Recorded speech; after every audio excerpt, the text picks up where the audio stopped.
Mga lods, magpapalit muna ako ng fuel filter. Yan o, filter.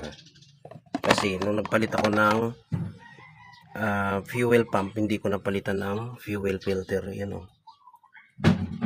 Kaya baklasin ko muna to. Dito, marami pa akong baklasin. Yan, kaya fast forward ko muna mga lods. Ito na siya lods, na tanggal ko na. O yan o, tulog yung gasolina. 3 years na kasi to, yung mahigit 3 years na tong kotse sa akin, hindi ko pa napalitan yung fuel filter na to. At ito yung papalit natin na bago. Ayan.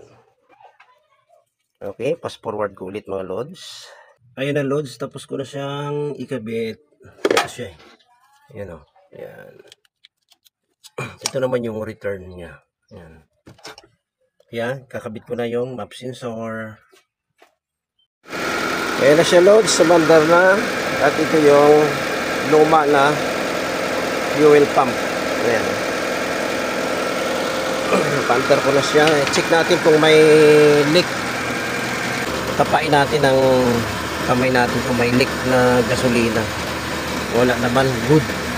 Yan, ngayong mandar na. At i-revolution pala natin yan kung hanggang saan yung RPM niya. Yan.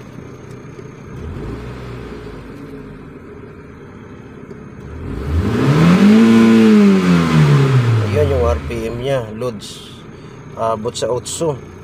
Bien lakas. Isa pa.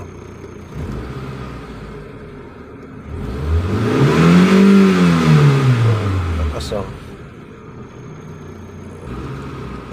Okay, hanggang dito na lang mga loads. God bless us all. Bye-bye.